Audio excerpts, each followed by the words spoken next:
क्या आपने कभी किसी ऐसे घर के बारे में सुना है जहां दीवारें रोती हैं और हवाएं किसी की अधूरी चीखें दोहराती हैं? अगर किसी की आत्मा इंसाफ के इंतजार में 40 साल से एक बंद हवेली में कैद हो, तो क्या उसे आज़ादी दिलाई जा सकती है, या वो हवेली हमेशा के लिए शापित ही रहेगी? यह सिर्फ एक डरावनी कहानी नहीं है, यह कहानी है एक औरत की पीड़ा, एक अनसुनी चीख और उस सच की जिसे लोग डर की वजह से छुपाते रहे। इस कहानी को आखिर तक जरूर देखिए, क्योंकि अंत में आपको वो राज पता चलेगा जो आपके विश्वास को झकझोर कर रख देगा।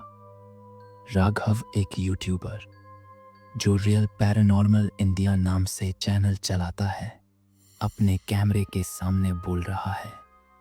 दोस्तों, आज मैं उस जगह जा रहा हूं जहां पिछले 40 सालों से कोई नहीं गया, जहां रात में औरत की चीखें आती हैं और जहां से लौटकर कोई दोबारा नहीं बोल पाया कि अंदर क्या देखा।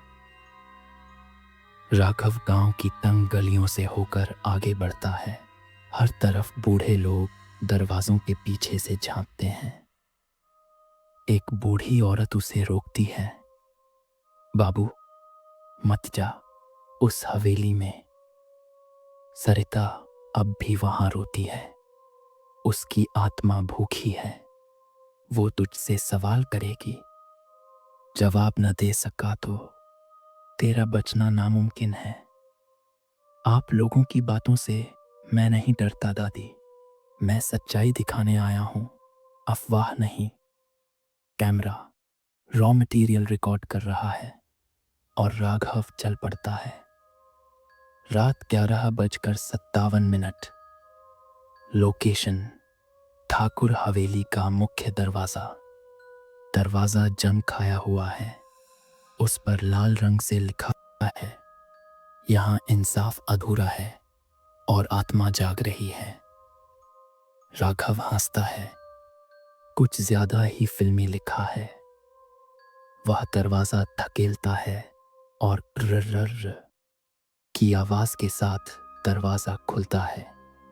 जैसे ही वह अंदर कदम रखता है, कैमरे की लाइट फ्लिकर करने लगती है।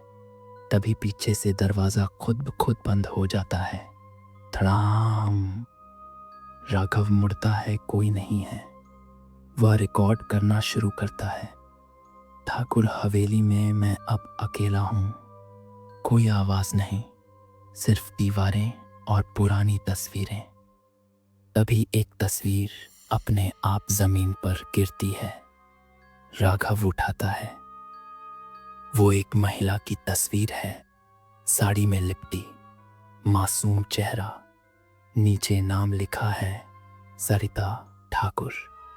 यह वह भाग है जहां कहानी का दिल धड़कता है और डर, दर्द, सच्चाई एक साथ सामने आते हैं। रात 12:18। लोकेशन ठाकुर हवेली का अंदरूनी कक्ष। राघव अब हवेली के उस हिस्से में पहुंच चुका है जहां एक पुराना पूजा कमरा है। दीवारों पर हल्की रोशनी में एक नाम बार बार उभरा है, सरिता, सरिता, सरिता। राघव डरते हुए, किसी ने जानबूझकर ये नाम हर तरफ लिखा है, या ये कोई चेतावनी है? जैसे ही वह सरिता का नाम फिर से बोलता है, एक जोरदार हवा चलती है और कमरे की सब खिड़कियां एक साथ खुल जाती हैं। तभी सामने दीवार पर एक परछाई उभरती है, एक औरत की, सिर झुका हुआ, शरीर जला हुआ। वह धीरे धीरे बोलती है, क्या तुम सुन सकते हो मेरी कहानी, या तुम भी मुझे पागल कहकर छोड़ दोगे? राघव घबराता है, लेकिन हिम्मत करके कैमरा चलाता है। वह कहता है, मैं सुनना चाहता हूं पूरी सच्चाई। सरिता की आत्मा की आवाज। फ्लैशबैक शुरू होता है। साल 1985।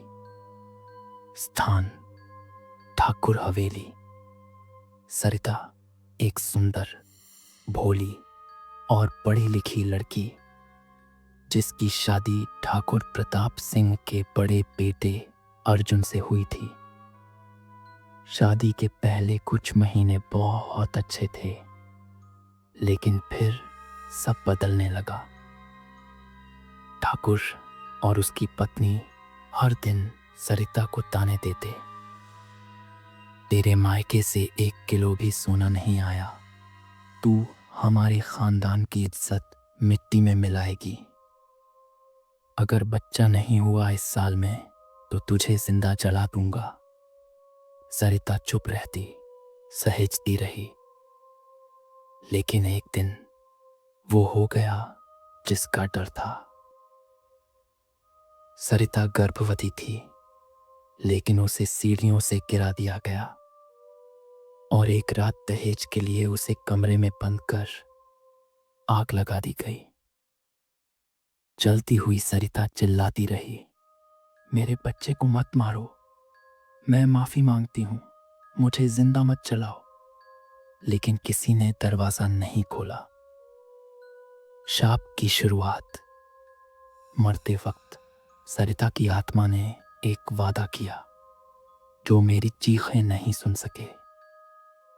मैं उनकी नींदें हमेशा के लिए छीन लूंगी। जब तक सच्चाई सामने नहीं आएगी, मैं इस हवेली से कभी मुक्त नहीं होंगी। फ्लैशबैक खत्म होता है। राघव की आंखों में आंसू हैं। वह कांपते हुए कहता है, सरिता, तुम्हें इंसाफ मिलेगा। मैं तुम्हारी कहानी पूरी दुनिया को सुनाऊंगा। आत्मा धीरे धीरे पीछे हटती है, लेकिन एक चेतावनी देती है, अगर तुम झूठ बोलोगे या मेरी मौत को मजाक बनाओगे तो अगला नाम तुम्हारा होगा। रात 1 बजे राघव हवेली से बाहर निकलता है, लेकिन उसका चेहरा बदल चुका है। वह अब सिर्फ एक कंटेंट क्रिएटर नहीं, एक गवाह है उस आग की, उस अन्याय की। अगली सुबह 7:30। लोकेशन रामपुर गांव। राघव का चेहरा थका हुआ है, आंखें लाल, लेकिन उसके अंदर एक आग जल रही है। वो अपने लैपटॉप पर बैठा है, पूरी रात की वीडियो फुटेज एडिट कर रहा है। Video title, the forgotten flame, Sarita की अंतिम चीख।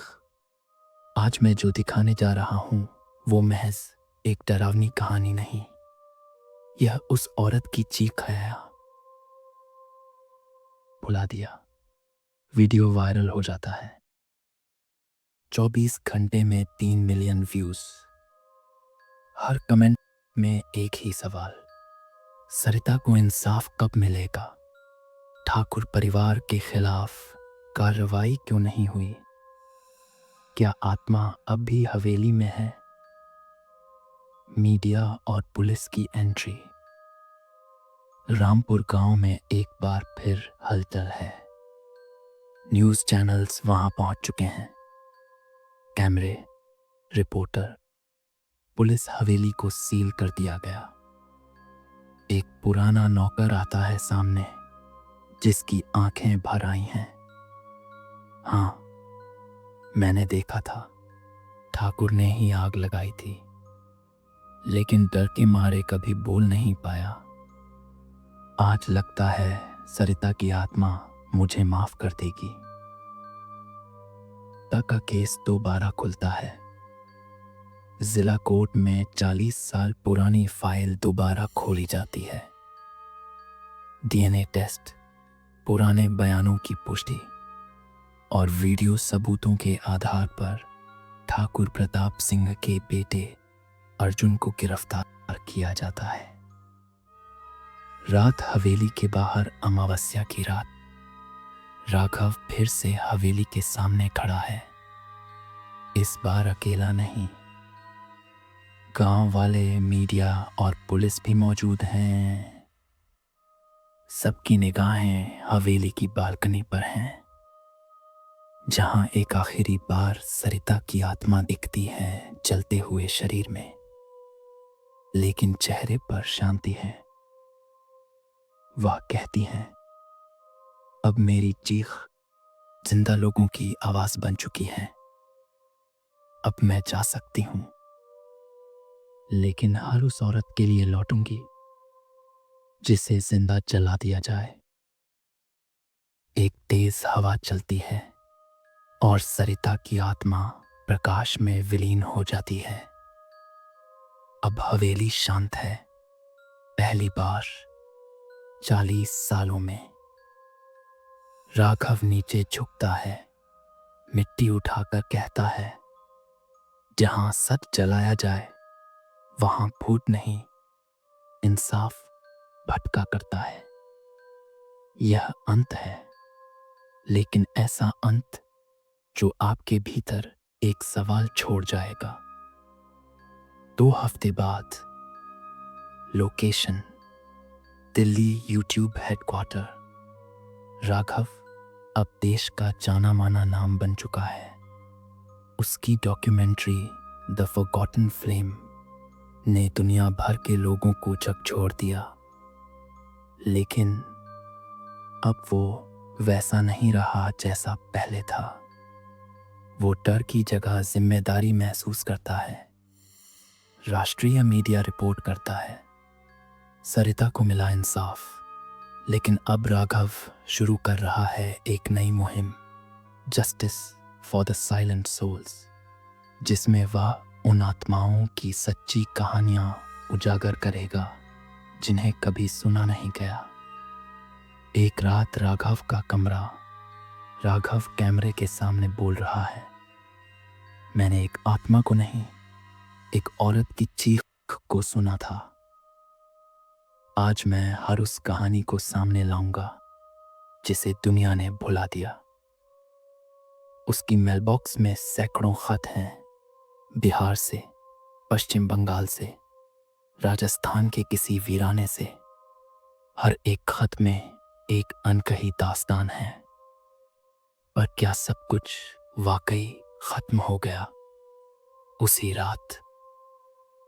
जब राघव सो रहा था, कमरे में लगी दीवार घड़ी अपने आप उल्टा चलने लगी। टिक टिक टिक। एक पुरानी आवाज आई, वही धीमी जली हुई सी आवाज, तेरा वादा याद है ना, सिर्फ मेरी नहीं, सबकी कहानी सुनानी है। राघव की आंखें खुलती हैं, वह बैठ जाता है, वो मुस्कुराता है, मैं तैयार हूं। राघव एक नई फाइल खोलता है जिस पर लिखा है, केस तो काली पहाड़ी की कसम। लेकिन राघव की यात्रा अभी शुरू हुई है।